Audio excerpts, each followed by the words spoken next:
आइए मंगलाचरण के माध्यम से कक्षा को प्रारंभ करते हैं। नमो अरिहन्ताणं नमो सिद्धाणं नमो आयर्याणं नमो उवज्जायाणं नमो लोय सव्यसाहूणम्। पंच परमेष्ठी भगवान की जय। द्वादशांग जिनवाणी माता की जय। संत शिरोमणि आचार्य भगवंत 108 श्री विद्या सागर जी महाराज की जय। परम पूज्य गुरुदेव मुनि पुंगव श्री 108 सुधा सागर जी महाराज की जय। अढ़ाई द्वीपस्थ समस्त मुनिराजों की जय। आज की क्लास में हम संस्कृत वाली देव शास्त्र गुरु की पूजन, उसका शुद्ध उच्चारण और उसका अर्थ भावार्थ हम समझेंगे। पूजन का अर्थ भावार्थ और उसका उच्चारण समझने से पहले कुछ छोटी छोटी बातें हैं जिनको समझना हमारे लिए बहुत जरूरी है, उनको हम ध्यान से सुनें। सबसे पहली बात तो है, हम सभी जिनेंद्र भगवान की प्रतिदिन पूजन करते हैं या नहीं करते हैं, इस पर एक विचार हमारा बनना चाहिए। अगर हम प्रतिदिन भगवान जिनेंद्र देव की पूजन करते हैं तब तो हम श्रावक कहलाने के अधिकारी हैं, अन्यथा हम श्रावक भी नहीं हैं। जिनेंद्र भगवान की पूजन करना, देव पूजा करना, ये श्रावक का प्रथम कर्तव्य बताया गया है। प्रथम कर्तव्य। दुनिया के सारे काम छोड़ करके जब हम भगवान की पूजन करेंगे तो ही हम श्रावक कहलाने के योग्य बन पाएंगे, अदरवाइज नहीं। ये बात बहुत अच्छी तरह से हमको अपने माइंड में फिट करनी चाहिए। बहुत से लोग सिर्फ देव दर्शन करके ही अपनी पूजन कर फ्री होना मान लेते हैं कि हाँ ठीक है, हमने देव दर्शन कर लिया, हो गया, हमारे डेली का नियम हो गया।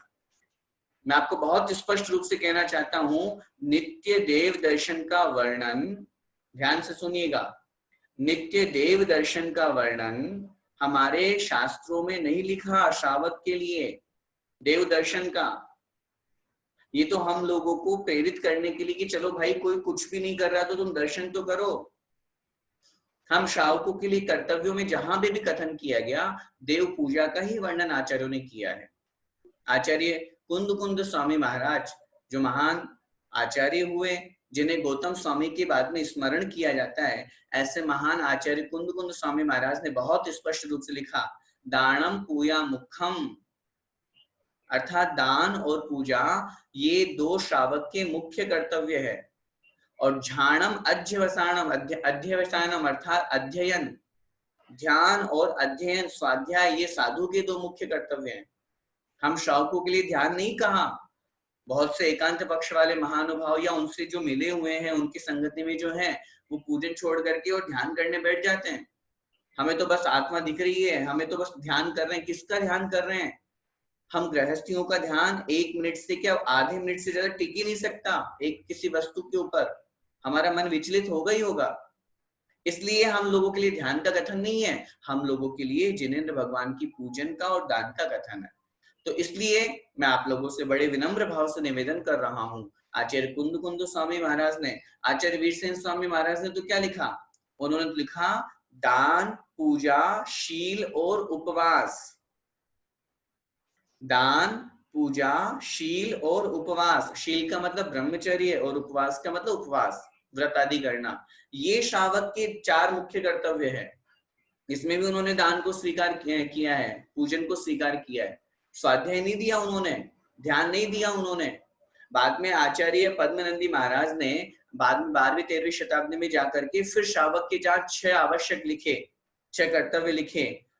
देव पूजा, गुरुपास्ति, स्वाध्याय, संयम, तप और दान, ये 6 आवश्यक है। अब स्वाध्याय भी बाद में है, पहले देव पूजा है। तो जिनेंद्र देव की पूजन करना हमारा प्रथम कर्तव्य है। अगर हम पूजन करेंगे तो हम श्रावक कहलाएंगे, अदरवाइज हम श्रावक नहीं कहला सकते हैं। इसलिए हम सबको प्रतिदिन नियम के साथ में जैसे हम और दूसरे नियम लेते हैं, ऐसे जिनेंद्र देव की पूजन का हमारा नियम होना चाहिए कि मैं प्रतिदिन जिनेंद्र भगवान की पूजन करूंगा। और पूजन कैसे करूंगा? अष्ट द्रव्यों से। भाव पूजा से काम नहीं चलेगा कि आप सोचे कि हाँ ठीक है हम भाव पूजा कर लेंगे तो काम हो जाएगा। नहीं, बिल्कुल नहीं होगा। हम जिनेंद्र भगवान की पूजन अष्ट द्रव्यों के साथ में हमें करनी है। जल, चंदन, अक्षत, पुष्प, नैवेद्य, दीप, धूप और फल, ये अष्ट द्रव्य और इनसे मिलाकर के जो अर्घ बनाते हैं, इनसे युक्त होकर के ही हमें जिनेंद्र भगवान की प्रतिदिन पूजन करनी चाहिए, नियम से करनी चाहिए। अब वर्तमान में भले ही ठीक है, परिस्थिति के अनुसार लॉकडाउन में हम लोग अष्ट द्रव्यों से नहीं कर पा रहे हैं, कोई बात नहीं, वो एक मजबूरी हो गई है। लेकिन जब मंदिर खुल जाएंगे, मंदिर में हम जा सकते हैं, पहले भी जाते थे, अभी आगे भी जाएंगे, तब हम प्रतिदिन बहुत अच्छे से भक्ति भाव से जिनेंद्र भगवान की अष्ट द्रव्यों से पूजन करें। जितनी भी भक्तियां लिखी हुई आचार्य कुंद स्वामी महाराज ने, आप लोग पढ़ते हैं, जैसे माना कि चैत्य भक्ति में आप लोग पढ़ते हैं दिव्येण गंधेण, दिव्येण फुफेण, दिव्येण चूर्णेण, दिव्येण नाणेण, इन सब अष्ट द्रव्यों के नाम लिए हैं और वहां लिखा है ये देवतागण दिव्य गंध, दिव्य अक्षत, दिव्य पुष्प, दिव्य जल, दिव्य धूप, दिव्य दीप, इन सब के द्वारा भगवान आपकी, जिनेंद्र भगवान आपकी पूजा करते हैं। तो जैसे वे पूजा करते हैं, ऐसे मैं भी अष्ट द्रव्यों से भगवान आपकी पूजा करता हूं। ये बात स्पष्ट रूप से लिखी है। अष्ट द्रव्यों से पूजन करने का वर्णन अनादिकालीन है। हमने और आपने अष्ट द्रव्य नहीं बनाए हैं कि 8 द्रव्य से क्यों, और ये 8 द्रव्य का जो सीक्वेंस दिया हुआ है, इसका वर्णन तो कोई लॉजिक शास्त्रों में नहीं दिया हुआ, लेकिन सामान्य रूप से अगर हम एक लॉजिक लगा सकते हैं तो ये पंच कल्याणक से घटित किए जाते हैं। ये जो अष्ट द्रव्य हैं, इनको पंच कल्याणक से घटित किया जाता है। जैसे सबसे पहले पूजन में हम आह्वान करते हैं, तो आह्वान, स्थापन और सन्निधिकरण, ये जो है ये किसका द्योतक हुआ, ये गर्भ कल्याणक का द्योतक हुआ। आह्वान, स्थापन और सन्निधिकरण। आह्वान का मतलब आना, स्थापन का मतलब स्थापित करना, और सन्निधिकरण का मतलब अपने हृदय में विराजमान करना। तो जिस प्रकार गर्भ कल्याणक में माँ के गर्भ में बालक आता है, उसी प्रकार से यहाँ पर हम गर्भ कल्याणक की अपेक्षा से यहाँ उसको जोड़ रहे हैं। जब जन्म कल्याणक होता है तो भगवान का जन्माभिषेक होता है क्षीर सागर के जल से। तो जो हम सबसे पहले क्या चढ़ाया, हमने जल चढ़ाया। तो ये जल चढ़ाना जन्म कल्याणक से रिलेट हम करके वहां पर कर रहे हैं। इसके बाद में जब जन्माभिषेक हो जाता है तो वहां पर स्पष्ट रूप से लिखा, इंद्राणी चंदन के द्वारा उनके शरीर पर चंदन का लेप करती है। तीर्थंकर बालक के शरीर पर इंद्राणी अभिषेक नहीं करती, वो उन तीर्थंकर बालक के शरीर को चंदन लेप से सुगंधित बनाती है और बड़े सुंदर सुंदर मोतियों की माला से उनको गले में माला पहनाती है। तो ये किसका प्रतीक हुआ, ये जन्म कल्याणक में, जन्म कल्याणक के समय में उनका जल से अभिषेक हुआ, चंदन से विलेपन हुआ और मोतियों की अक्षत, अक्षत माने जो कभी टूटते नहीं है, ऐसे मोतियों की उनको माला पहनाई गई और साथ में ही पुष्पों से उनकी पूजा की गई।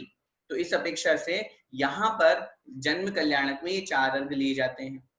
फिर जब तप कल्याणक की बात आती है तो तप कल्याणक में हम देखते हैं जब कोई मुनि महाराज आहारचर्या के लिए निकलते हैं, तीर्थंकर भी आहारचर्या के लिए निकलते हैं, तो तप कल्याणक की अपेक्षा से तीसरे नंबर पे आगे जो क्षुधार और विनाशना नैवेद्यम की हम बात करते हैं, वह नैवेद्य के द्वारा उनकी हम पूजा अर्चा करते हैं।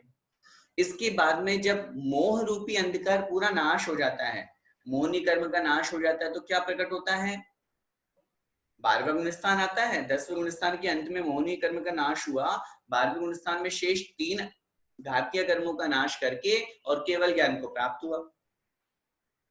तो नैवेद्य के बाद में दीप चढ़ाना किसका प्रतीक है, इस बात का प्रतीक है कि भगवान को केवल ज्ञान की प्राप्ति हो गई। तो चौथे कल्याणक से उसको वहां रिलेट किया गया है। और फिर उसके बाद में अंतिम जो है मोक्ष कल्याणक, उसमें 8 कर्मों का नाश हो गया, मोक्ष पद की प्राप्ति हो गई और अनर्घ अर्थात जो अनमोल पद है, जिसका कोई मोल नहीं है, इस भावना के साथ में मोक्ष कल्याण को रिलेट करते हुए वहां पर धूप, फल और इन सबको मिला करके अर्घ्य चढ़ाया जाता है। तो 8 द्रव्यों का ये जो सीक्वेंस है, ये किन्हीं एक सामान्य चिंतक महानुभाव ने, विद्वान ने दिया है। ये कोई आगम प्रमाण नहीं बताया मैंने आपको, लेकिन अष्ट द्रव्यों को ये जो क्रम दिया है उनका भाव अच्छा है, कोई दिक्कत नहीं है उस भाव में। लेकिन हमको ये बात अच्छी तरह से समझनी चाहिए कि अष्ट द्रव्यों से जिनेंद्र भगवान की पूजन करना अनादिकालीन है। हम सबको बड़े भक्ति भाव के साथ में, बड़े विनम्र भाव से, आदर भाव से, सम्मान भाव से जिनेंद्र भगवान की प्रतिदिन कह रहा हूं मैं, वहां उन्होंने लिखा षट कर्माणि दिने दिने, ऐसा नहीं 7 दिन में एक बार, जैसे हम भोजन प्रतिदिन करते हैं हाँ ठीक है, मैं आपको एक छूट देता हूँ, चलो जिस दिन भोजन नहीं करो उस दिन पूजन नहीं। मैं मान जाऊंगा, कोई दिक्कत नहीं, आचार्य भगवंत से मैं बात कर लूंगा कि ठीक है कोई बात नहीं। और उन्होंने लिखा भी है शास्त्रों में कि जिस दिन भोजन नहीं करो, जिस दिन आपका उपवास हो, कोई दिक्कत नहीं, उस दिन स्वाध्याय खूब कर लो। उस दिन वैसे तो और ज्यादा पूजन अपन को करनी चाहिए, क्यों, उस दिन फ्री है, घर गृहस्थी का कोई काम नहीं है, जाकर के खाना पीना बनाना नहीं है, खाना नहीं है, तो जितना हो सके और अधिक से अधिक धर्म साधन में हमको लगना है, तो वहां तो और विधान करना चाहिए उस दिन। तो कहने का मेरा भाव यही है, प्रतिदिन हमें जिनेंद्र भगवान की पूजन जरूर करनी चाहिए, प्रतिदिन के हिसाब से हमें करनी चाहिए। और एक बात और ध्यान रखना चाहिए, पूजन हम कब कर सकते हैं, पूजन हम सूर्य उदय होने के बाद से लेकर के और सूर्यास्त की 1 घड़ी पहले तक कर सकते हैं। सूर्योदय की 1 घड़ी बाद और सूर्यास्त की 1 घड़ी पहले, 1 घड़ी होती 24 मिनट की। रात में पूजन नहीं होती है, बहुत स्पष्ट रूप से, बहुत स्पष्ट रूप से किसी भी ग्रंथ में कोई भी आपको महाराज माता जी कोई भी कहे, कैसे भी आपको बहकाए, आपको बहकावे में नहीं आना। रात्रि में जिनेंद्र भगवान की पूजन का पूर्ण रूप से निषेध है, श्रावकाचार ग्रंथों में प्रमाण है मेरे पास में। उन बातों को ध्यान में रख के रात में कभी भी पूजन नहीं करना। अपन लोग बहुत बार दीपावली के अवसर पर बहुत से घरों में मैं देखता हूँ मुहूर्त के चक्कर में रात में पूजन कर लेते हैं, बिल्कुल नहीं करना, कभी नहीं करना। मैं कह रहा हूं रात का मुहूर्त तो किसी काम के लिए शुभ है ही नहीं, अच्छे काम के लिए किंचित मात्र भी नहीं है।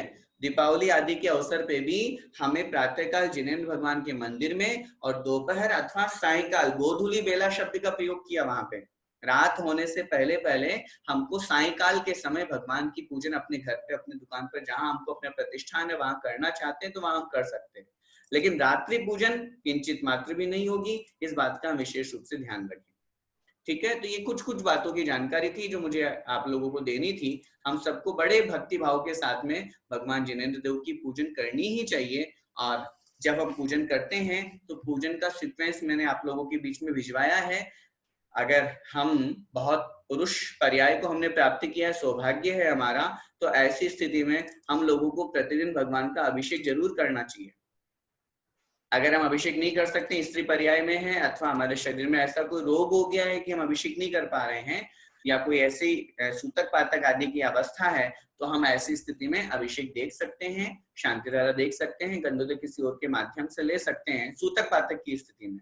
और फिर उसके अलावा सामान्य रूप से खुद के द्वारा तो हम पूजन आराम से प्रतिदिन कर ही सकते हैं। जब सूतक पातक हो तब भाव पूजा करें, अन्य समयों में महिलाओं से मेरा निवेदन है अपने शुद्ध वस्त्र पहन करके हमको प्रतिदिन जिनेंद्र भगवान की पूजन करनी चाहिए।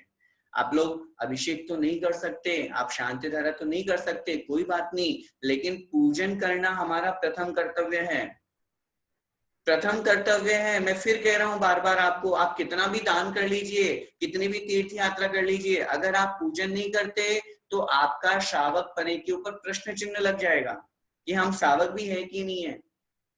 इसलिए पूजन हमें, चाहे हमारे पास समय कम है, मैं कह रहा हूँ एक पूजन कीजिए, कोई जरूरी नहीं, अगर आपको लगता है कि मेरे पास टाइम कम है कोई बात नहीं, लेकिन एक पूजन भी करें, लेकिन मन से करें, अच्छे से करें, समझ समझ करके करेंगे तो बहुत अच्छा आपको लगेगा, पूजन का भी आपको आनंद मिलेगा। और विशेष रूप से पूजन जब भी हम करें हमारे वस्त्र धुले हुए हों।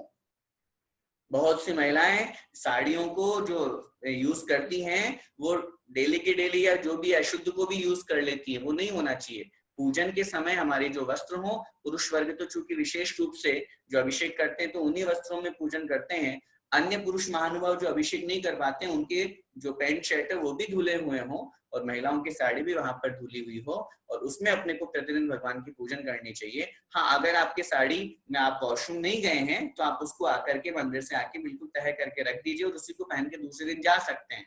लेकिन अगर वॉशरूम अगर आप गए हैं तो फिर उस साड़ी से आपको भगवान की पूजन नहीं करनी चाहिए। अब जो हम प्रारंभ कर रहे हैं देव शास्त्र गुरु संस्कृत वाली पूजन, ये संस्कृत वाली पूजन का प्रचलन वैसे तो जब भी इस पूजन को लिखा गया तब से ही है, लेकिन वर्तमान में बहुत जगह इसको नहीं पढ़ा जाता है या नहीं लोग यूज करते हैं। उसके 2-3 कारण हो सकते हैं। पहला कारण तो ये कि लोगों को प्रकाश में नहीं है कि भाई संस्कृत की भी कोई पूजन है क्या, सिद्ध भगवान की पूजन तो बहुत चलती भी है, लोग करते भी है। देवशास्त्र गुरु की संस्कृत की पूजन इसीलिए लोग नहीं कर पाते हैं कि उनको मालूम नहीं है। दूसरा कारण एक ये भी होता है कि अब जब हमें इसका अर्थ ही नहीं आता तो फिर हम पूजन करके क्या करें, कुछ समझ में तो आएगा ही नहीं। तीसरा कारण ये भी हो सकता है कि बहुत सी जिनवाणी में अवेलेबल भी नहीं होती है, तो इस कारण से ये थोड़ा सा प्रचलन में कम है। लेकिन हम लोग और बहुत से महानुभाव जो जिनेंद्र भगवान की पूजन करने का भाव रखते हैं और कुछ समझदार हैं, उनमें से बहुत से लोग कभी कभार इस पूजन को जरूर करते हैं। और मैं इस पूजन को मैंने इसीलिए चूज किया है, आप लोगों की भावना तो साथ में जुड़ी हुई थी सही, लेकिन साथ में ये भी मेरा भाव था कि आप जब इस पूजन को पढ़ेंगे तो उसमें बहुत सारा विषय है, हमको देव शास्त्र और गुरु के बारे में पढ़ने को मिलेगा। देव कौन होते हैं, देव कैसे होते हैं, कैसा उनका स्वरूप होता है, शास्त्र का कैसा स्वरूप होता है, जिनवाणी कैसी होती है, गुरु कैसे होने चाहिए, देखो निर्गंथ दिगंबर गुरु कैसे कैसे तपस्या करते हैं, ये सारा का सारा वर्णन इस पूजन में आएगा। तो इसीलिए मैंने इस पूजन को चूज किया ताकि हमें अर्थ भी समझ में आ जाए और देवशास्त्र गुरु की महिमा और उनके गुणानुवाद को भी हम समझ सके और पूजन कर सके। पूरी पूजन, इस पूजन में भले ही नाम संस्कृत का है, लेकिन इस पूजन में संस्कृत, प्राकृत और अपभ्रंश ये तीनों भाषाएं हैं। इस पूजन में संस्कृत, प्राकृत और अपभ्रंश ये तीनों भाषाएं हैं। इन तीनों भाषाओं से मिलाकर के ये पूजन बनाई गई है। और हमें इस बात को ध्यान रखना चाहिए, इस पूजन के रचयिता का नाम हमें कहीं प्राप्त नहीं हुआ, ये संकलित पूजन है। अगर कोई पूजन बनाते तो एक ही लैंग्वेज में बनाते, या तो संस्कृत में बनाते या प्राकृत में बनाते। ये तीन भाषाएं होने से हमें खुद स्पष्ट हो रहा है कि वास्तव में इस पूजन को किसी एक व्यक्ति ने बनाया नहीं है, संस्कृत की किन्हीं ने बनाई होगी। साथ में श्री वृषभोजितनामा चाहिए कहीं और से लिया, 24 तीर्थंकरों की भी इसमें स्तुति की हुई है। इसके अलावा जहां गुरु का वर्णन किया उसका वर्णन कहीं और से लिया, जहां जिनवाणी का वर्णन किया उसको कहीं और से लिया। तो ऐसे अलग अलग स्थानों से लेकर के हमारे बीच में संकलन करके ये जिनवाणी, ये पूजन हम लोगों के बीच में रखी है। इसको अपने को बहुत अच्छी तरह से समझ करके और एक एक शब्द का मीनिंग अपन समझेंगे, उच्चारण अपन समझेंगे, लय ताल समझेंगे, और फिर आपको इस पूजन को करने में बड़ा आनंद आएगा, ये मेरा विश्वास है। आप जब पूरी पूजन का अर्थ समझ लेंगे और उच्चारण समझ लेंगे तो आपको बड़ा आनंद आएगा इस पूजन को करने में। लीजिए हम प्रारंभ करते हैं। आप सभी लोग अपनी अपनी जिनवाणी में संस्कृत की देवशास्त्र गुरु की पूजन की स्थापना निकाल लीजिए। अपनी अपनी पूजन में अपनी अपनी जिनवाणी में स्थापना जो प्रारंभिक पहला पेज है वो निकाल लीजिए। मैं यहाँ से उच्चारण करूंगा और आपको वहां पर उसको रिपीट करना, देखिएगा। बोलिए सार्वः सार्वः सर्वज्ञनाथः सर्वज्ञनाथः सकल तनुभृताम सकल तनुभृताम पाप संताप हरता पाप संताप हरता सार्वः सर्वज्ञनाथः सकल तनुभृताम पाप संताप हरता। बोलिए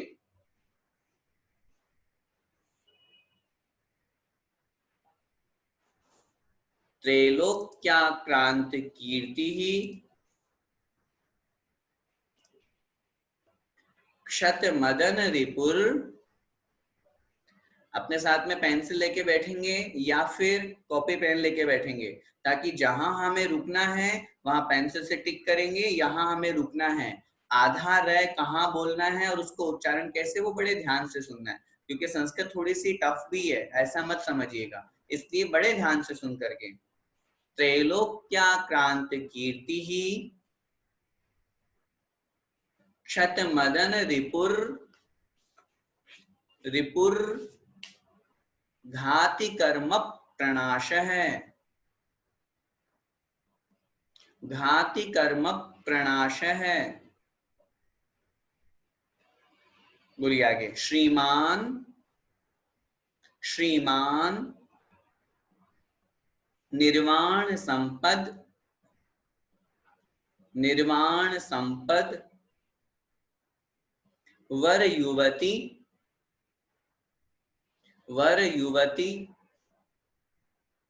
करालीढ़ करालीढ़ कंठ है, कंठ है, सुकंठहि, सुकंठहि, श्रीमान निर्वाण संपद वर युवती करा, लीड कंठ सुकंठहि। ठीक है। देवेंद्रैर, वह के ऊपर जो रेफ लगा है उसका आधार पहले बोल लेंगे। देवेंद्रैर वंद्य पादौ, वंद्य पादौ जयति जिनपति,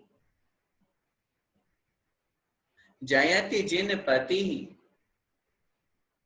प्राप्त कल्याण पूज है, प्राप्त कल्याण पूज है। ठीक है। अब मैं यहां से लय के साथ में एक एक लाइन को बोल रहा हूं, बड़े ध्यान से उसका उच्चारण हमको सुनना है। सार्वः सर्वज्ञ नाथ है, बोलिए। सार्वः सर्वज्ञ नाथ, पेंसिल से कोमा लगा लीजिए, यहां रुकना है हल्का सा। सार्वः सर्वज्ञ नाथ है, बोलिए। सकल तनुभृताम, अब यहां रुकना है थोड़ा सा। इसे हम संस्कृत में यति कहते हैं, रुकना, हल्का सा अल्प रुकना है, लय ताल होती है जैसे। पाप संताप हरता, अब फर्स्ट लाइन में पूरी बोल रहा हूं, ध्यान से सुनिएगा। सार्वः सर्वज्ञ नाथ है, सकल तनुभृताम, पाप संताप हरता। बोलिए एक साथ।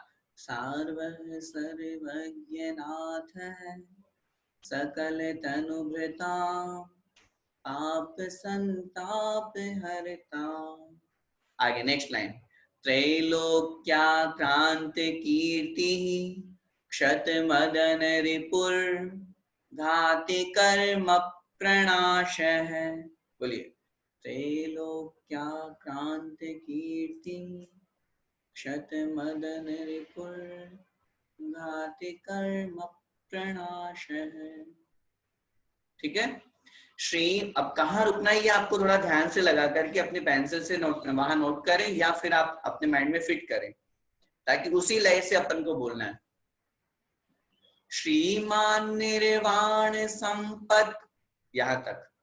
वर युवती करा, यहां तक। लीढ़ कंठ सुकंठ ही, एक साथ बोले। श्रीमान निर्वाण संपत वर युवती करा, लीढ़ कंठ सुकंठ, देवेंद्रैर्वन्द्य पादौ जयति जिनपति, प्राप्त कल्याण पूज है। देवेंद्रैर्वन्द्य पादौ जयति जिनपति, प्राप्त कल्याण पूज है। ठीक है। अब थोड़ा सा मैं पूरे श्लोक को एक साथ बोल रहा हूं, आपको ध्यान से सुन करके, और इसको रिपीट, पूरा श्लोक एक साथ मैं बोल रहा हूं, आपको ध्यान से सुनना है ताकि माइंड में फिट हो जाएगी पूरा श्लोक हमें कैसे बोलना है। सार्वः सर्वज्ञ नाथ है, सकल तनुभृता, पाप संताप हरता, त्रैलोक्याक्रांत कीर्ति, क्षत मदन रिपुर, घाति कर्म प्रणाश है। श्रीमान निर्वाण संपद वर युवती करा, लीढ़ कंठ सुकंठ, देवेंद्रैर्वन्द्य पादौ जयति जिनपति, प्राप्त कल्याण पूज है। ये इसका शुद्ध उच्चारण हुआ। अब अर्थ देखिए, बड़ा प्यारा अर्थ है, बहुत सुंदर अर्थ है। सबसे पहला शब्द है सार्वः। सार्वः का मतलब होता है सभी का हित करने वाले। सार्वः, सबका हित करने वाले, जो सबका हित चाहते हैं। अपन बात कर रहे हैं जिनेंद्र देव की। इस पूजन की विशेषता ये है, इसमें देव, शास्त्र और गुरु तीनों की अलग अलग स्थापना दी है। इस पूजन की ये विशेषता है, देव, शास्त्र, गुरु इन तीनों की अलग अलग जयमाला दी है, इसलिए पूजन करने में बड़ा आनंद आता है। हम समझे तो सही देव क्या है, हम समझे तो इससे शास्त्र किसे कहते हैं, सब पूरा वर्णन दिया हुआ है। तो देव का वर्णन चल रहा है यहाँ पे। सबसे पहले जिनेंद्र देव कैसे हैं, सार्वः है, अर्थात जो सबका हित करने वाले हैं, सबके हितैषी हैं। सर्वज्ञ नाथ है, अर्थात जो सर्वज्ञ हैं। नाथ माने स्वामी भगवान, जो सर्वज्ञ हैं। जिनेंद्र भगवान अल्पज्ञ हैं कि सर्वज्ञ हैं, सर्वज्ञ, सब कुछ जानने वाले हैं। क्यों है सब कुछ जानने वाले, क्योंकि ज्ञानावरण कर्म का पूरा नाश हो गया। सॉरी, ज्ञानावरण कर्म का संपूर्ण नाश हो गया। तो जब ज्ञानावरण कर्म का नाश हो गया तो केवल ज्ञान प्रकट हो गया, और जब केवल ज्ञान प्रकट हो गया तो फिर सर्वज्ञपना घटित हो ही गया। सब कुछ जानने वाले हैं। आचार्यों ने शास्त्रों में लिखा, वे तीनों लोकों ही नहीं, तीनों लोकों के अलावा जो अलोक है, समस्त द्रव्यों को और उनकी अनंत अनंत पर्यायों, अनंत पर्याय एक साथ जानने की जिनमें सामर्थ्य होती है, वो कहलाते हैं सर्वज्ञ, सब कुछ जानने वाले। तो फिर आगे कह रहे हैं जो हितैषी हैं, हित का उपदेश देने वाले हैं, सबका हित करने वाले हैं, और जो सर्वज्ञ हैं। और कैसे हैं, सकल तनुभृताम, सकल माने समस्त, सकल माने समस्त, सभी। तनुभृताम, तनु माने शरीर को धारण करने वाले, मतलब संसारी प्राणी। तनुभृताम शब्द से अर्थ लगाएंगे, तनु माने शरीर, भृताम माने धारण करने वाले। शरीर को धारण करने वाले मतलब सभी संसारी प्राणी। फिर आगे दिया है संसारी प्राणियों के, षष्ठी विभक्ति लगाई है, तो अर्थ में हम लगाएंगे सभी संसारी प्राणियों के।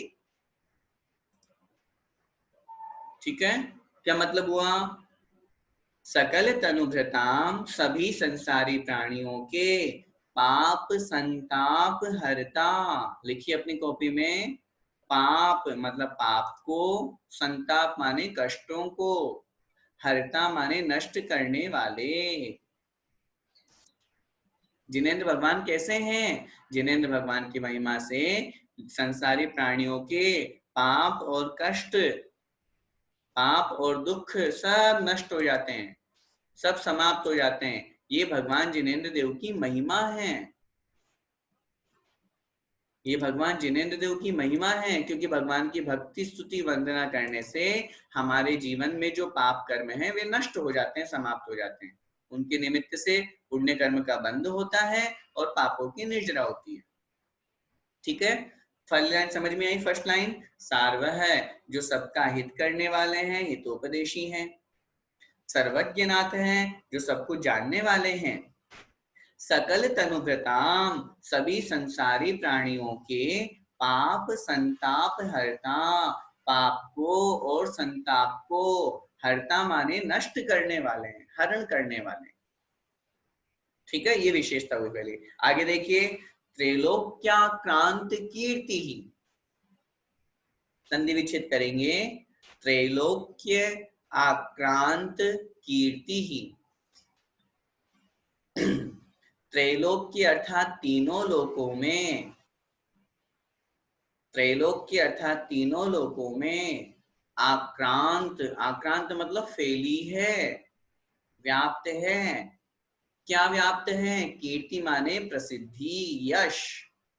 तीनों लोकों में जिनका यश फैला हुआ है। भगवान आप कैसे हैं, जिनेंद्र भगवान की बात कर रहे हैं ना अपन, भगवान आप कैसे हैं, तीनों लोकों में आपका यश फैला हुआ है।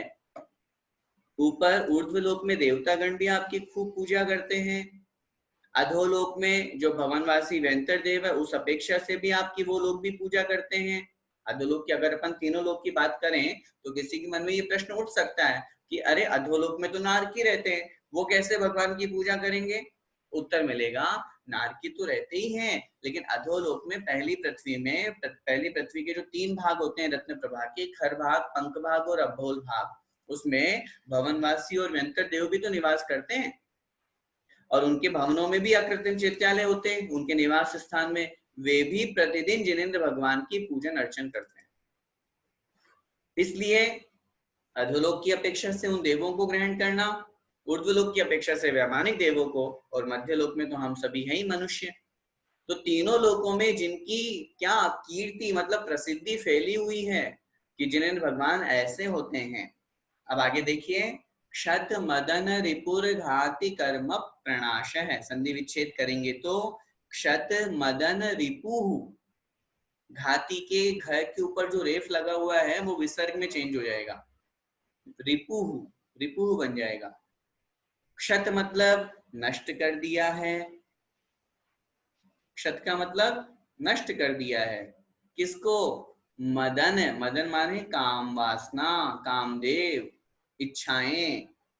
क्षत मदन रिपुहु अर्थात क्षत माने नष्ट कर दिया है, मदन अर्थात काम वासना रूपी, रिपु माने शत्रु।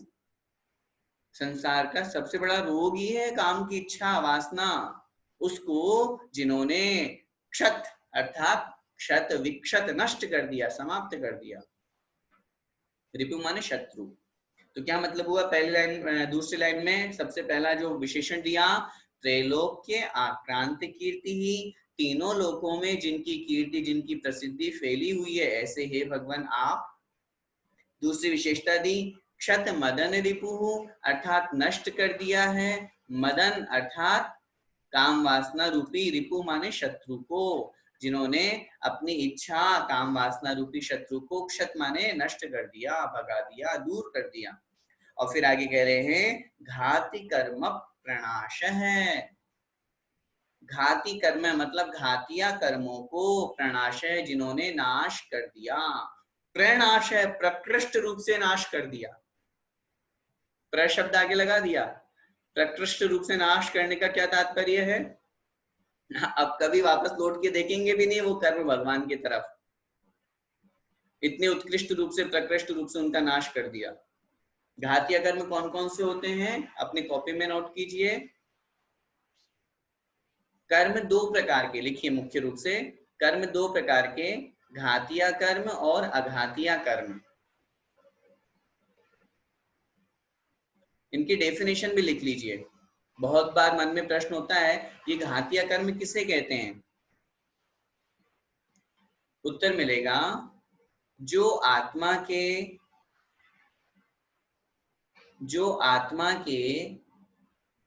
स्वाभाविक गुणों का घात करते हैं। घात माने नाश करना,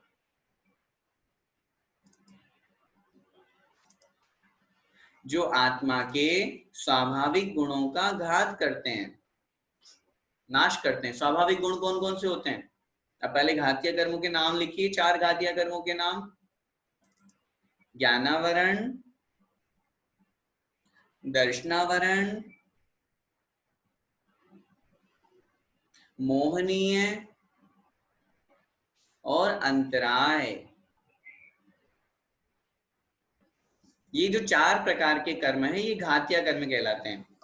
इनके विपरीत जब गुण प्रकट हो जाते हैं, कौन कौन से गुण प्रकट होते हैं? 4। ज्ञानावरण के नाश होने पर 4 गुण, ज्ञानावरण के नाश होने पर अनंत ज्ञान, दर्शनावरण के नाश होने पर अनंत दर्शन, मोहनी के नाश होने पर अनंत सुख, और अंतराय के नाश होने पर अनंत वीर्य, शक्ति। अब समझना इस बात को है हमें कि ये जो 4 गुण हैं, ध्यान से सुनिएगा, अनंत ज्ञान, अनंत दर्शन, अनंत सुख और अनंत वीर्य, जिसे हम कहते हैं ना अनंत चतुष्टय, इन 4 को अनंत चतुष्टय भी कहते हैं। 4 अनंत का 4 समूह चतुष्टय। ये 4 गुण आत्मा के स्वाभाविक गुण हैं। स्वाभाविक गुण उसे कहते हैं जिसका कभी पूर्ण रूप से विनाश नहीं हो सकता। हमारे पास में आज हम संसारी अवस्था में हैं, ये 4 गुण पूर्ण रूप से प्रकट नहीं है लेकिन अंश रूप में जरूर है। हमारे पास ज्ञान है कि नहीं है, दर्शन है कि नहीं है, हमारे पास में सुख है कि नहीं है, हमारे पास में शक्ति है कि नहीं है, ये चारों गुण रहेंगे ही रहेंगे, इनका क्षयोक्षम किंचित मात्र तो होगा ही होगा हमारे, ये नियम है। अब बात अपन कर रहे हैं घाती कर्म, अर्थात इनको घातीय कर्म क्यों कहा, क्योंकि इनके विपरीत जो ज्ञानावरण दर्शनावरण है, ये 4 कर्म हमारे आत्मा के स्वभाव का घात करते हैं। क्या मतलब हुआ, जैसे अनंत ज्ञान होना, ठीक है ना, ये आत्मा का स्वभाव है, इसके ऊपर किसका घात हो गया, ज्ञानावरण कर्म का। अनंत दर्शन आत्मा का स्वभाव है, अनंत सुख आत्मा का स्वभाव है, अनंत वीर्य आत्मा का स्वभाव है, लेकिन इसके ऊपर तद्रूप कर्म ने घात कर दिया, रोक दिया, उस स्वभाव को प्रकट नहीं होने दिया। शेष जो 4 अघातीय कर्म हैं, अगर हम उनकी तरफ दृष्टि डालेंगे, उनसे हमारी आत्मा के किसी भी स्वभाव का घात नहीं हुआ। उदाहरण समझिए, अब जैसे माना कि हमने लिया नाम कर्म एग्जाम्पल, अब नाम कर्म के नष्ट होने पर कौन सा गुण प्रकट होता है, उत्तर मिलेगा, सिद्ध पूजा में पढ़ा होगा आप लोगों ने, उत्तर मिलेगा नाम कर्म के नाश होने पर सूक्ष्मत्व गुण प्रकट होता है। अब सूक्ष्मत्व गुण से आत्मा, सूक्ष्मत्व गुण प्रकट होने से आत्मा में कोई विशेष अंतर नहीं आया, आत्मा के स्वभाव का घात नहीं हुआ। स्वभाव का घात तो ये 4 घातिया कर्म करते हैं, इसलिए इन कर्मों का नाम ही दे दिया घातिया कर्म। घातिया का मतलब जो आत्मा के स्वभाव का घात करते हैं। तो इसलिए जिन्होंने, अब अरिहंत भगवान की बात कर रहे हैं अपन, यहाँ जो पूजन कर रहे हैं जिनेंद्र भगवान में, कौन से भगवान को ले रहे हैं अपन, अरिहंत भगवान को, सिद्ध को नहीं। तभी तो ये सारे के सारे विशेषण घटित होंगे कि जो उपदेश देने वाले हैं, सबका हित करने वाले हैं, ठीक है, सब संसारी प्राणियों के पाप को नष्ट करने वाले हैं, तीनों लोकों में जिनकी कीर्ति प्रसिद्धि है, जिन्होंने काम रूपी वासना को, वासना रूपी शत्रु को क्षत माने नष्ट कर दिया है। और फिर अगली विशेषता दी, घाती कर्म प्रणाश है। घाती मतलब घातीय कर्मों का जिन्होंने प्रणाश अर्थात नाश कर दिया है। आगे देखिए, अगला विशेषण है श्रीमान। श्री, श्री का मतलब क्या होता है, लक्ष्मी। कौन सी लक्ष्मी, घर की लक्ष्मी नहीं, देवी जी जो बगल में बैठी हैं वो नहीं, अंतरंग और बहिरंग लक्ष्मी है ना। तो अंतरंग लक्ष्मी अनंत चतुष्टय और बहिरंग लक्ष्मी समौसरण आदि की विभूति, ठीक है। ये 2 प्रकार की जो लक्ष्मी है ये कहलाती है अंतरंग और बहिरंग लक्ष्मी। उनसे जो युक्त हैं, श्रीमान का मतलब अंतरंग और बहिरंग लक्ष्मी से जो सहित हैं, युक्त हैं। अरिहंत भगवान का समोषण लगा हुआ बड़ा शोभा है, ये बहिरंग लक्ष्मी है। इतना सुंदर वैभव, इतने अधिक, पूरा का पूरा मणियों से खचित है वो वैभव। उसके स्वामी कौन, अरिहंत भगवान। भले ही वो उसको स्वीकार नहीं कर रहे हैं, उसे ग्रहण नहीं कर रहे हैं, उससे भी 4 अंगुल अधर में, आसमान में, आकाश में विराजमान है, लेकिन फिर भी स्वामी तो उन्हीं के कहलाएंगे, वैभव तो उन्हीं का कहलाएगा। और अंतरंग में अनंत चतुष्टय है ही सही। तो जो अंतरंग और बहिरंग लक्ष्मी से संयुक्त है, आगे देखिए ध्यान से, निर्वाण संपद। निर्वाण माने मोक्ष, संपद माने संपत्ति। निर्वाण संपद, मोक्ष रूपी संपत्ति। वर माने उत्कृष्ट, वर का मतलब होता है उत्कृष्ट। पहले शब्दार्थ लिख लीजिए फिर अर्थ समझेंगे तो जल्दी समझ में आएगा। वर मतलब उत्कृष्ट। फिर है युवती, युवती माने स्त्री। करालीढ़ 2 शब्द हैं, संधि विच्छेद लिखिए अपनी कॉपी में, कर आलीढ़। कर, कर, कर माने क्या होता है, हाथ। कर, कर का मतलब होता है हाथ, और आलीढ़ माने आलिंगन। कंठ है माने कंठ, बस यहां तक एक शब्द निकलेगा। क्या मतलब हुआ, निर्वाण संपद वर युवती करालीढ़ कंठ है। इसका मतलब ये हुआ, निर्वाण मोक्ष रूपी जो संपत्ति है, लक्ष्मी है, उस उत्कृष्ट स्त्री रूपी मोक्ष लक्ष्मी के द्वारा जिनका करालीढ़ कंठ है, जिसका कंठ दोनों हाथों से आलिंगन कर लिया गया है। क्या मतलब हुआ? जिसे हम अपनी भाषा में कहते हैं आलिंगन, बाहों में भरना, हक करना। तो यहाँ जिनेंद्र भगवान भी उस स्त्री के द्वारा हक किए हुए हैं, उस स्त्री के द्वारा आलिंगन से युक्त हैं। कौन सी स्त्री? निर्वाण रूपी स्त्री। सामान्य स्त्री मत समझ लेना, नहीं तो कहीं गड़बड़ कर दो आप। मुनि अवस्था में क्या, गृहस्थ अवस्था में उससे दूर रहे हैं वो तो, मुनि अवस्था में तो देखने का सवाल ही नहीं है। तो सामान्य स्त्री की चर्चा नहीं है यहाँ पे। निर्वाण संपद शब्द का प्रयोग किया। वर माने उत्कृष्ट, युवती माने स्त्री। ऐसे उत्कृष्ट युवती रूपी स्त्री जो कि निर्वाण रूपी संपत्ति से युक्त है, उसका आलिंगन, उसके हाथों के द्वारा जो आलिंगन को कंठ से प्राप्त है, ऐसे जिनेंद्र भगवान। और फिर आगे दिया सुकंठ ही, और अगली पंक्ति में दिया देवेंद्र ही। सुकंठ ही देवेंद्र ही। सुकंठे माने अच्छे कंठ वाले, जिनका कंठ मधुर होता है, जो बहुत अच्छे अच्छे गीत गाते हैं, जिनका गला बहुत अच्छा होता है, जिसको अपन कहते हैं ना, ये तो सुस्वर नामकरण का इसका उदय है, इसका गला कितना अच्छा है, इस तरह से जहां बात की जाती है। सुकंठ ही अर्थात अच्छे कंठ वाले। कौन? देवेंद्र ही। नीचे की लाइन में आ जाइए, देवेंद्र वंद्य पादो। संधि विच्छेद लिखिए अपनी कॉपी में, देवेंद्र ही वंद्य पादो, पाद है, जयति जिनपति ही। ठीक है, देवेंद्र ही, देवेंद्रों के द्वारा, इंद्रों के द्वारा, देवताओं के भी जो इंद्र हैं, स्वर्ग के जो इंद्र हैं, उनके द्वारा, जो कि कैसे हैं वे इंद्र? इंद्रों की क्या विशेषता बतलाई? सुकंठी, मतलब अच्छे मधुर कंठ वाले हैं। जब वो भगवान की भक्ति पूजा करते हैं, हमने जब समूह शरण का वर्णन बताया था, पढ़ा था, तब हमने आपसे निवेदन किया था, समूह शरण में भगवान की भक्ति में देवताओं के द्वारा कितने नगाड़े बजाए जाते हैं, याद है?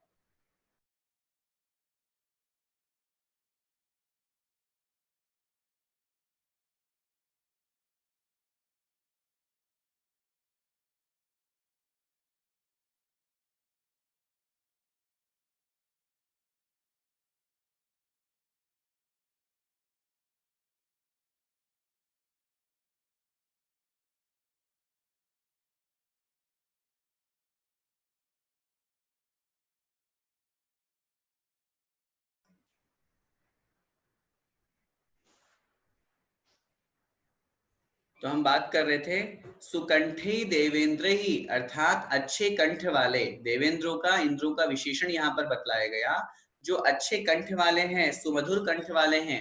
हमने चर्चा की थी कि देवताओं के द्वारा समोषण में भगवान की भक्ति जहां पर की जाती है, उस समय, उस स्थिति में क्या होता है, 12.5 करोड़ वाद्य यंत्र वहां पर भगवान की भक्ति स्तुति में बजाए जाते हैं।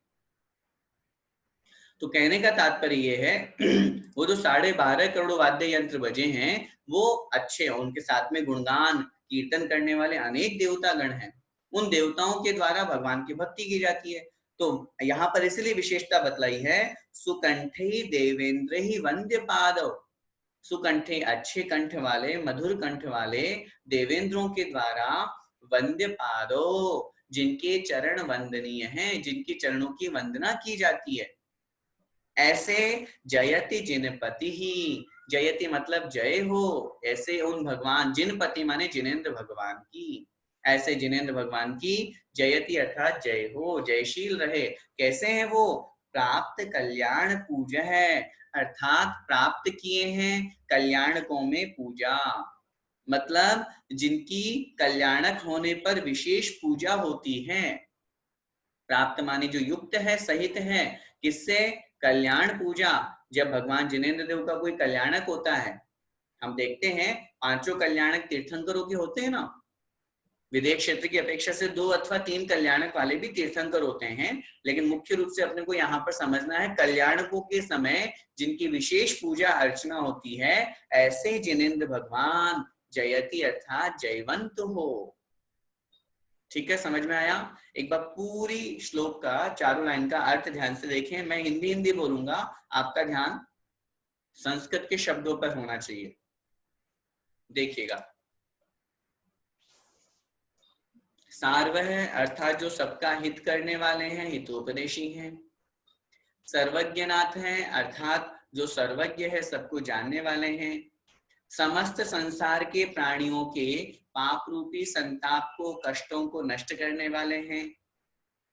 तीनों लोकों में जिनकी कीर्ति, जिनकी प्रसिद्धि व्याप्त है, फैली हुई है, जिन्होंने काम वासना रूपी शत्रु को नाश कर दिया है, जिन्होंने घातिया कर्मों का पूर्ण रूप से अच्छी तरह से नाश कर दिया है, जो श्री अर्थात लक्ष्मी अंतरंग और बहिरंग लक्ष्मी से सुशोभित हैं, जो मोक्ष रूपी संपत्ति रूप उत्कृष्ट लक्ष्मी के द्वारा आलिंगन को प्राप्त है, आलिंगित है, और अच्छे सुमधुर कंठ वाले इंद्रों के द्वारा जिनकी चरण पूजा की जाती है, और जो कल्याणकों के समय विशेष पूजा को प्राप्त है, विशेष पूजा सम्मान से युक्त है, ऐसे जिनेंद्र भगवान जयति अर्थात जयवंत हो, ऐसे जिनेंद्र भगवान की, जिनपति अर्थात भगवान की जय हो, जय हो।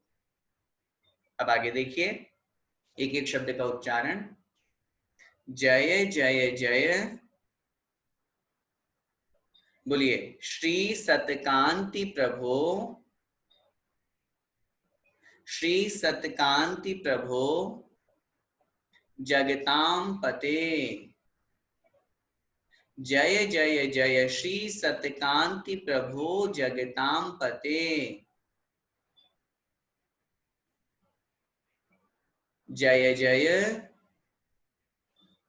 भवानेव स्वामी,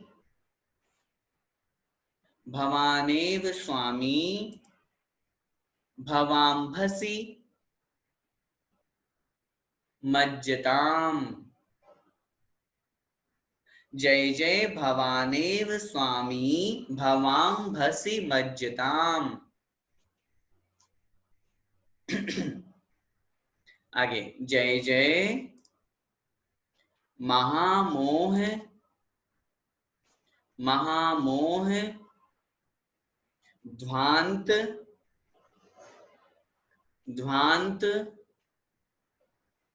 प्रभात कृतेर्चनम। महामोह ध्वांत प्रभात कृतेर्चनम। जय जय जिनेश त्वं नाथ प्रसीद करोम्यहम्। ठीक है, अब पूरे एक एक लाइन को मैं बोलूंगा, ध्यान से सुनकर के रिपीट कीजिएगा। जय जय जय श्री सतकांति प्रभो जगतां पते। बोलिए जय जय जय श्री सतकांति प्रभो जगतां पते।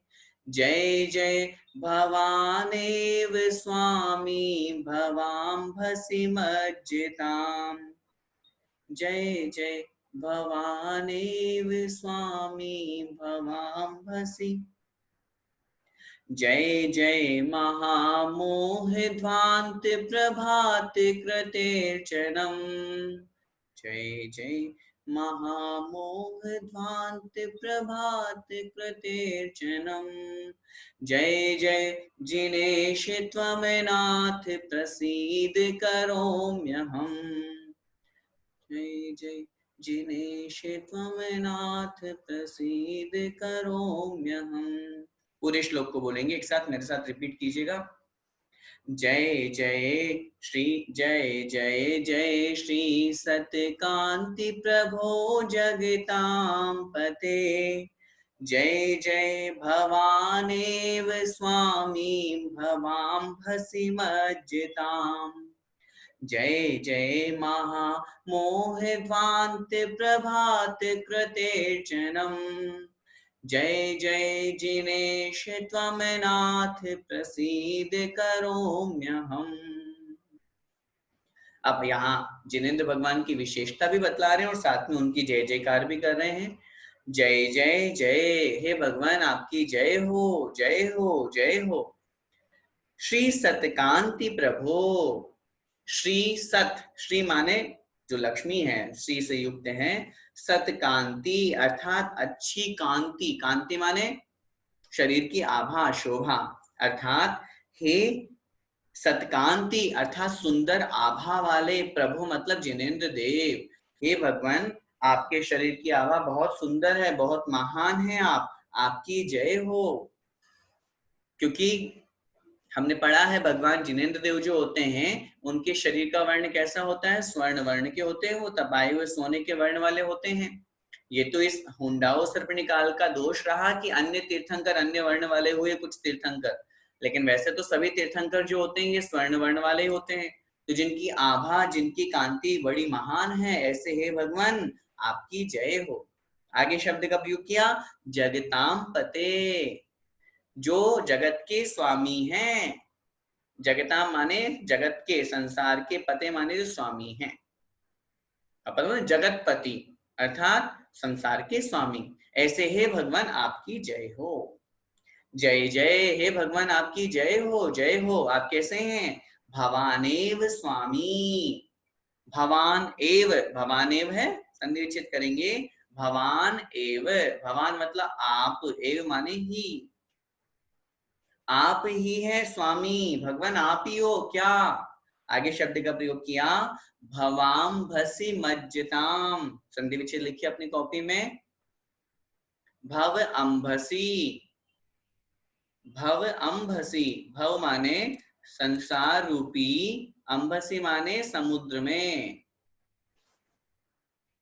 संसार रूपी समुद्र में, मज्जताम डूबते हुए लोगों के लिए, संसार रूपी समुद्र में डूबते हुए लोगों के लिए भगवान आप ही स्वामी हो, आप ही सहारा हो। जैसे कोई पानी में डूबता है तो उसको अगर कोई हाथ देता है तो उसके लिए वही तो स्वामी है, वही भगवान है, भैया तूने मुझे बचा लिया। ऐसे ही हम संसार रूपी समुद्र में डूब रहे हैं, भटक रहे हैं, गोता लगा रहे हैं, आप ही स्वामी हो, आप ही मेरे लिए सहारा हो, रक्षक हो। जय जय महामोह ध्वांत प्रभात कृतेर्चना। जय जय भगवान आपकी जय हो, जय हो। आप कैसे हैं? महामोह ध्वांत, महामोह रूपी, ध्वांत माने अंधकार, महामोह रूपी अंधकार को, प्रभात कृतेर्चनम अर्थात नष्ट करने में, प्रभात कृते अर्थात सूर्योदय के समान हो, प्रभात कृते अर्चनम, प्रभात कृते अर्थात सुबह करने वाले, प्रकाश करने वाले, अर्ची, अर्ची का अर्थ होता है किरण, तो यहाँ अर्चनम से बहुवचन में लिया गया है, किरणों के समूह वाला मतलब सूर्य। हे भगवान, मोह रूपी महा अंधकार को नष्ट करने के लिए आप प्रातः काल करने वाले सूर्य के समान हो। जैसे संसार में अंधकार हो जाता है तो सुबह होते ही वो अंधकार क्या होता है, नष्ट हो जाता है, सूर्य के उदित होते ही, प्रातः काल होते ही। ऐसे ही आप जहां विराजमान हो वहां मोह का क्या काम, लोगों का मोह मिथ्यात्व नष्ट हो जाता है, लोग सम्यक्त की प्राप्ति कर लेते हैं। और फिर जय जय जिनेश, हे जिनेन्द्र देव आपकी जय हो, जय हो। कैसे हैं आप? त्वम नाथ, हे भगवान आप स्वामी हो। प्रसीद करोम्यहम, प्रसीद अर्थात प्रसीद, मेरे ऊपर प्रसन्न होइए।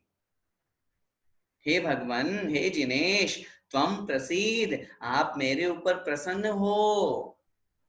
प्रसन्न होगा मतलब भगवान आप मेरे ऊपर खुश हो जाओ, आप खुश हो जाओगे तो मेरा सब काम बन जाएगा। करोम्यहम, करोमी अहम, मैं करता हूं। अब क्या करता हूं? पूजा कर रहे हैं तो पूजा की बात साइलेंट है, यहाँ पे वो लगाना है अपन को। करोम्यहम, मैं भगवान आपकी पूजा करता हूं।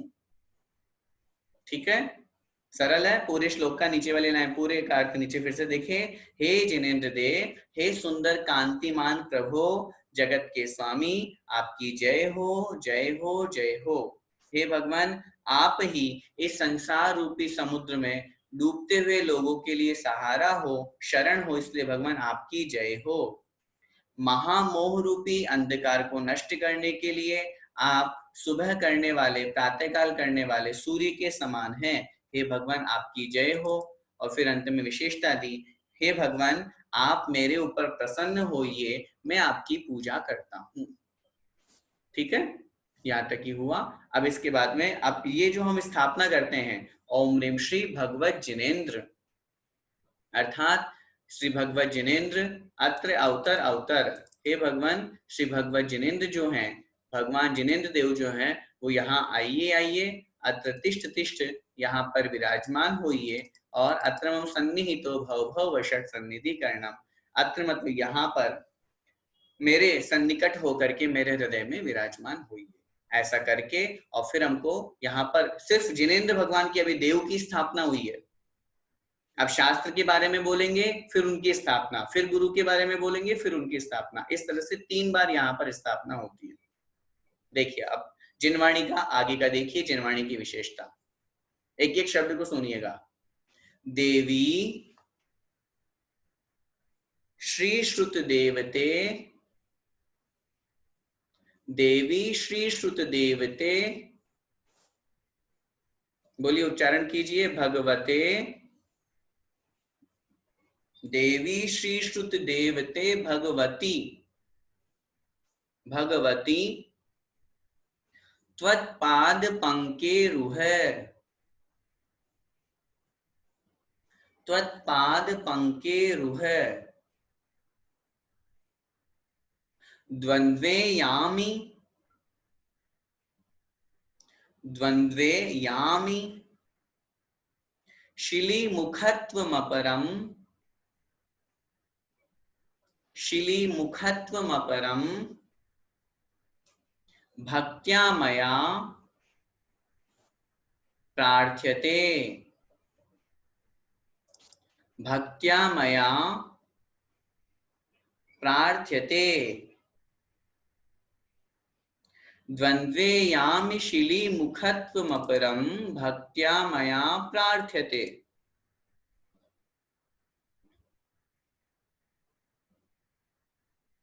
मातश्चेतसि, मातश्चेतसि तिष्ठ, मैं जिन्मुखोद, जिन्मुखोद्भूते, जिन्मुखोद्भूते सदा त्राहि माम, त्राहि माम। मातश्चेतसि तिष्ठ में जिन्मुखोद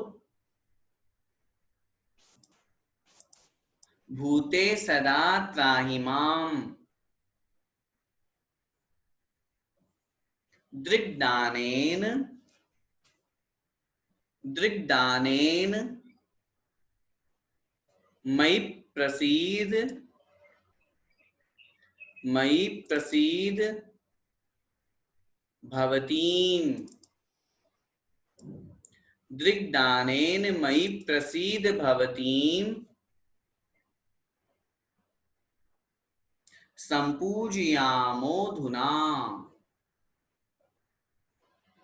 संपूजयामोऽधुना। अब ध्यान से एक एक लाइन को उच्चारण में बोलूंगा, आपको रिपीट करना है। देवी श्री श्रुत देवते भगवती त्वत्पाद पंकेरुह, बोलिए, देवी श्री श्रुत देवते भगवती त्वत्पाद पंकेरुह, द्वंद्वे यामि शिलीमुखत्वमपरम, भक्त्या मया प्रार्थ्यते, द्वंद्वे यामि शिलीमुखत्वमपरम, भक्त्या मया प्रार्थ्यते। मातश्चेतसि तिष्ठ मे जिन्मुखोद भूते सदा त्राहि माम, मातश्चेतसि चेतसि तिष्ठ मे जिन मुखो भूते सदा त्राहि माम् दृग्दानेन मयि प्रसीद भवतीम् सम्पूजयामोऽधुना दृग्दानेन मयि प्रसीद भवतीम् सम्पूजयामोऽधुना। ठीक है, एक साथ बोलेंगे पूरे श्लोक का। देवी श्रीश्रुते देवते भगवती त्वत्पाद पंकेरुहे द्वन्द्वे आमिशिली मुखत्वमपरम् भक्त्या मया प्रार्थ्यते मातश्चेतसि तिष्ठ मे जिनमुखो भूते सदा त्राहि माम् दृग्दानेन मयि प्रसीद भवतीम् सम्पूजयामोऽधुना। अब इस श्लोक में हम क्या पढ़ रहे हैं? जिनवाणी माता की बात कर रहे हैं, हम शास्त्र की बात कर रहे हैं।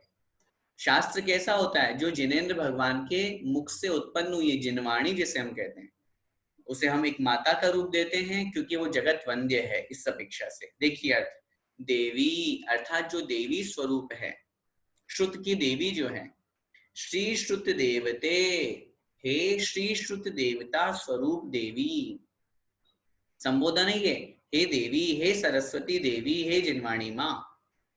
श्री श्रुत देवते, श्रुत ज्ञान जो है वो एक देवता स्वरूप है, जिनको संपूर्ण श्रुत का ज्ञान होता है, उन्हें हम पूर्ण रूप से श्रुत ज्ञानी कहते हैं। तो हे श्री श्रुत देवते, हे श्रुत के देवता।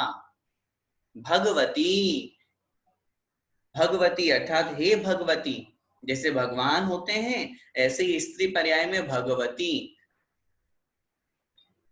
स्त्री पर्याय में अगर कोई पूज्य है तो चूंकि जिनवाणी को हम एक माँ का दर्जा देते हैं स्त्री पर्याय की अपेक्षा से, क्योंकि जिनवाणी शब्द जो है वो स्त्रीलिंगवाची है, इसलिए वहां हमने उसको वहां भगवती शब्द कहा। तो अब यहां तो हो गया, ये संबोधन हो गए तीनों शब्द, हे देवी, हे श्रुत देवी श्रुत देवता और हे भगवती। अब ध्यान से देखिएगा शब्दों को। त्वत्पाद पंकेरुह, त्वत् मतलब आपके, लिखिए अपनी कॉपी में, त्वत् मतलब आपके, पाद माने चरण, और पंक माने क्या होता है? पंक, पंक माने तो कीचड़ होता है ना, और पंकी रूह है मतलब कीचड़ में जो उत्पन्न हुआ है, मतलब कमल। तो पंके रूह का मतलब हो गया कमल। हे जिनवाणी माँ, त्वत्पाद पंके रूह है, आपके चरण कमल में। आगे शब्द दे रहे हैं द्वंद्वे यामी। द्वंद्वे, द्वंद्वे का मतलब होता है द्वंद्वता को, द्वंद्वता का तात्पर्य है समीपता को। यामी अर्थात प्राप्त होता हूं।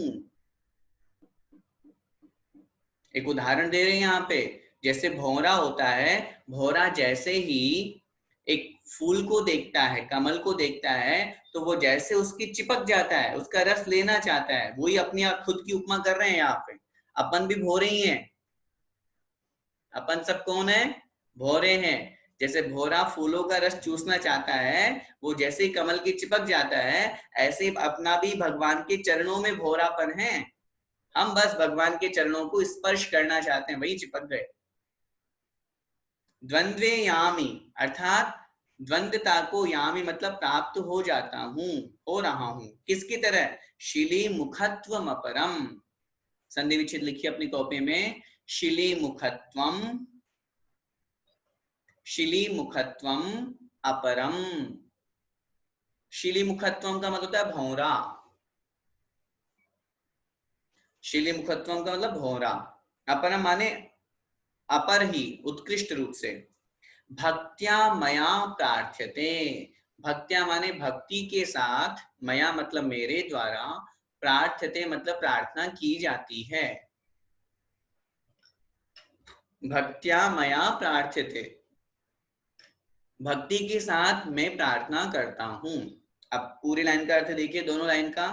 आधी लाइन ऊपर की तो संबोधन में है, हे देवी, हे श्रुत देवता, हे भगवती, आपके चरण कमल में भौरे के समान मैं भी भक्ति पूर्वक प्रार्थना करता हुआ आपके चरण कमल को प्राप्त होता हूं। ठीक है, आपके चरणों में आता हूं, आपके चरण कमल को प्राप्त होता हूं। अब क्या कह रहे हैं, मातश्चेतसि तिष्ठ में, मातश्चेतसि संधि विच्छेद लिखिए, मातः हे माता, मातः हे माता, चेतसि मतलब चित्त में, मातः हे माता, चेतसि माने चित्त में, तिष्ठ मतलब ठहरो, किसके चित्त में, मैं अर्थात मेरे, हे माता आप मेरे चित्त में हमेशा के लिए ठहर जाओ, मतलब मेरे मन में हमेशा बस जाओ। चित्त में ठहरने का तात्पर्य क्या है, अब यही रुक जाओ, अब हमेशा यही रहना है, कहीं नहीं जाना, मेरा मन हमेशा, मेरे मन में आप हमेशा विराजमान रहो, मैं हमेशा आपकी पूजा भक्ति स्तुति करता रहूं, आपका स्वाध्याय करता रहूं, आपकी पूजा करता रहूं। हे माता है तिष्ठति मैं चेतसी, अर्थात मेरे चित्त में, मेरे मन में, तिष्ठ माने ठहर जाओ। जिन मुखोद्भूते सदा त्राहि माम, जिन मुखोद्भूते, जिन मुख उद्भूते, जिन वाणी किसको कहते हैं, जिन माने जिनेंद्र भगवान के मुख से जो उद्भूत है, निकली है, प्रकट हुई है, जिनेंद्र भगवान के मुख से जो उत्पन्न है, ऐसे ही जिनवाणी माता सदा मतलब हमेशा, त्राहि, त्राहि माने रक्षा करो, त्राहि मतलब रक्षा करो, किसकी, माम अर्थात मेरी, हे जिनेंद्र भगवान के मुख से उत्पन्न हुई जिनवाणी माता, माम अर्थात मेरी, त्राहि अर्थात रक्षा करो, सदा मतलब हमेशा, हे जिनवाणी माँ आप सदा हमेशा मेरी रक्षा करो, मुझे दुष्कर्मों से बचाओ, मुझे पाप कर्मों से दूर करो, मैं ऐसा गलत काम नहीं करूं जिससे मेरा कर्म बंद हो। ठीक है, आगे, दृग्दानेन मयि प्रसीद भवतीम, दृग्दानेन, देखो शब्द का अर्थ लगाओ कितना अच्छा है, दृग माने दृष्टि, देखना, और दानेन मतलब दान से, दृष्टि दान से, दृष्टि दान से तात्पर्य है देख करके। अब लिखने वाले की बड़ी अपनी अपनी रचना, अपनी अपनी कला कौशल होता है। दृग दानेन, दृग माने चक्षु, दान मतलब दान से, चक्षु के दान से, चक्षु के दान से भावार्थ लगाना है कि आप मेरी तरफ देखो। दृग दानेन मई अर्थात मेरे पर, मुझ पर, प्रसीद माने प्रसन्न हो, भवती मतलब आप, हे माता आप मेरे को देखकर, मुझे देख करके मेरे ऊपर प्रसन्न हो, अपनी कृपा दृष्टि बनाओ। संपूजयामो धुना, संपूजयाम है अधुना, संधि विच्छेद करेंगे जब, संपूजयाम है मैं पूजा करता हूं, अधुना मतलब अब, इस समय, हे भगवान, हे माता, हे जिनवाणी माता, मैं आपकी पूजा करता हूं, आप मेरे ऊपर प्रसन्न हो। प्रसन्न हो से क्या तात्पर्य है, आपकी कृपा हमेशा मेरे ऊपर बनी रहे, आपका आशीर्वाद बना रहे, मैं आपकी पूजा अर्चना करता रहूं, ये भाव यहां पर दिया गया है। ठीक है, अब पूरे श्लोक का अर्थ देखिए ध्यान से। हे देवी, हे श्री श्रुत देवता, हे भगवती, आपके चरण कमल में, ठीक है, त्वत्पाद पंकेरु है, आपके चरण कमल में, शिलिमुखत्वम अपरम, उस भौरे के समान, भक्त्या मया मेरे द्वारा बड़ी भक्ति पूर्वक, प्रार्थ्यते यह प्रार्थना की जाती है। जिस प्रकार वह भौरा उस पुष्प में चिपका हुआ रहता है, ऐसे ही मैं भी आपके चरण कमल में द्वंद्वता को प्राप्त हो गया हूं, समीपस्थ हो गया हूं। हे माता तिष्ठ में चेतसी अर्थात मेरे हृदय में, मेरे चित्त में हमेशा विराजमान रहो। हे जिनमुखोद्भूते, हे जिनेंद्र भगवान के मुख से उत्पन्न हुई जिनवाणी माँ, सदा त्राहि माम, हमेशा मेरी रक्षा करो, मुझे कुमार्ग पर जाने से बचाओ। अगर मैं गलत रास्ते पर जाता हूँ तो हे जिनवाणी माँ, मैं आपका स्वाध्याय करके अपने रास्ते को ठीक करूं, गलत रास्ते पर ना चला जाऊं। दृग दाने ने, दृष्टि के दान से अर्थात देख करके, हे जिनवाणी माँ, मई प्रसीद भवतीम, आप मेरे ऊपर प्रसन्न होइए, आप मेरी तरफ देखिए। ये भक्ति की भावना है। जिनवाणी माँ देखने वाली नहीं है, भगवान देखने वाले नहीं है, लेकिन एक भक्ति की भावना भगवान के समक्ष है कि आप देख करके और मेरे ऊपर प्रसन्न होइए और मैं आपकी पूजा करता हूँ। संपूज्याम है, मैं आपकी पूजा अर्चना करता हूँ। ठीक है, तो ये जिनवाणी का यहाँ पर अपन ने विशेषण पढ़ा। अब इसके बाद में जब स्थापना करेंगे तो हम बोलेंगे ओम नीम श्री जिन्मुखोद्भूत स्याद्वात नैगर्भित या द्वादशांग श्रुत ज्ञान। आपकी पुस्तक में लिखा हुआ है ओम नीम श्री जिन्मुखोद्भूत, जिनेंद्र भगवान के मुख से उत्पन्न हुए, द्वादशांग रूप जो श्रुत ज्ञान है। जिनवाणी किसको कहते हैं? श्रुत ज्ञान को ही जिनवाणी कहते हैं। विशेष रूप से जो आचारांग, सूत्र, कृतांग आदि जो 12 अंग होते हैं ना, जिनका वर्णन हम जयमाला में पढ़ेंगे, वो जो जिनवाणी है वही श्रुत ज्ञान स्वरूप है। ऐसे द्वादशांग रूप जिनवाणी श्रुत ज्ञान, यहाँ पर आप अत्र अवतर अवतर संभोषटाहवानम, आप यहाँ पर आइए, मेरे हृदय में विराजमान होइए और यहाँ पर ठहरिए और मेरे हृदय में विराजमान होइए। ये जिनवाणी की स्थापना हुई। अब देव की हो गई, शास्त्र की हो गई, अब आते हैं तीसरे नंबर पे गुरु। अब गुरु की स्थापना देखिए, निकालिए। संपूजयामि, बोलिए, संपूजयामि पूज्यस्य, संपूजयामि पूज्यस्य पाद पद्मयुगम, पाद पद्मयुगम गुरोः, पाद पद्मयुगम गुरोः तपः प्राप्त प्रतिष्ठस्य, प्राप्त प्रतिष्ठस्य गरिष्ठस्य, गरिष्ठस्य महात्मनः। अब उच्चारण करेंगे, मैं बोलूंगा, आपको रिपीट करना है। संपूजयामि पूज्यस्य, बोलिए, संपूजयामि पूज्यस्य पाद पद्मयुगम गुरोः तपः प्राप्त प्रतिष्ठस्य गरिष्ठस्य महात्मनः। ठीक है, सरल अर्थ ध्यान से देखिए। संपूजयामि अर्थात मैं पूजा करता हूँ, संपूजयामि अर्थात मैं पूजा करता हूँ। किसकी पूजा करता हूँ? पूज्यस्य, जो पूज्य हैं, जो पूज्य हैं मैं उनकी पूजा करता हूँ। कैसे हैं पूज्य? कौन है पूज्य? पाद पद्म युगम गुरोहो, पाद माने चरण, पद्म माने कमल, युगम माने युगल। किसके? गुरोह माने गुरु के, जो गुरु के चरण कमल युगल हैं, युगल चरण कमल हैं, जो पूज्य हैं। तो पूरी लाइन का क्या अर्थ बनेगा? गुरु के जो युगल चरण कमल पूज्य हैं उनकी मैं पूजा करता हूं। कैसे हैं वो गुरु?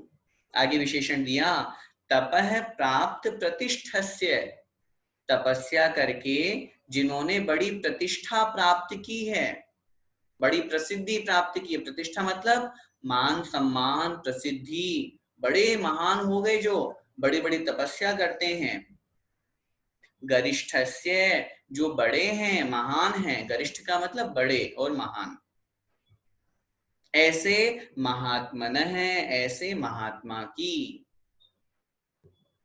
क्या मतलब हुआ नीचे की लाइन का? जो तपस्या को प्राप्त करके बड़ी प्रतिष्ठा को प्राप्त हुए हैं, जो गरिष्ठ माने बड़े और महान हैं, और जो महान आत्मा है, महात्मन है, महाआत्मन है, अर्थात जो महान आत्म स्वरूप है, ऐसे गुरो हो, पूज्यस्य गुरो हो, ऐसे पूज्य गुरु की,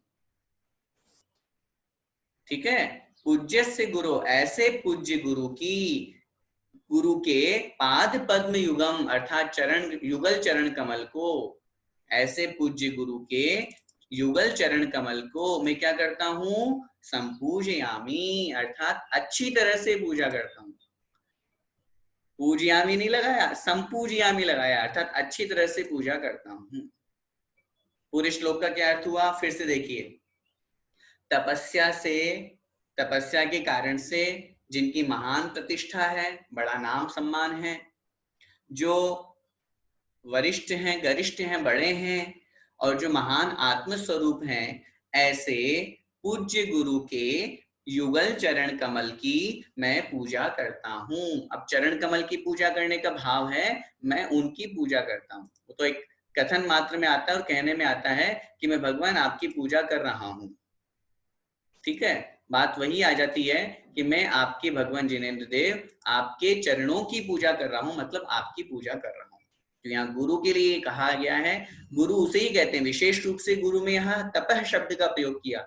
जो निर्ग्रंथ दिगंबर वेश को धारण करके तपस्या को धारण करते हैं, वे हमारे लिए महत्वपूर्ण रूप से, मुख्य रूप से गुरु कहे गए, इसलिए उन्हीं की यहाँ पर बात की गई है, ठीक है। इसमें फिर हमने स्थापना की ओम ह्रीम आचार्य उपाध्याय सर्व साधु समूह, अर्थात जो आचार्य हैं, उपाध्याय हैं अथवा साधु है, क्योंकि इन्हीं तीन रूप में ही गुरु हमारे समक्ष होते हैं, इन तीन रूप में ही हमारे समक्ष गुरु होते हैं, इसलिए आचार्य उपाध्याय साधु जो गुरु रूप में हैं, उनकी मैं यहाँ पर आह्वान, स्थापन और सन्निधिकरण करता हूँ। आइए, समय आपका हो गया है। आज हमने देव, शास्त्र और गुरु तीनों की स्थापना पढ़ी, तीनों की विशेषता हमने पढ़ी, तीनों की अलग अलग स्थापना पढ़ी। संस्कृत वाले इस देवशास्त्र गुरु की पूजन में तीनों की अलग अलग स्थापना की गई है। आप सभी लोग समय मिलने पर इसका एक बार जरूर रिवीजन करें, ताकि आपको पूरा विषय समझ में आ जाएगा। कल से हम आगे जो अष्टक है, जल्द से हम अपने यहाँ पर अर्थ समझना प्रारंभ करेंगे। बोले पंच परमेष्टि भगवान की जय। देव शास्त्र गुरु पूजन विधान की जय।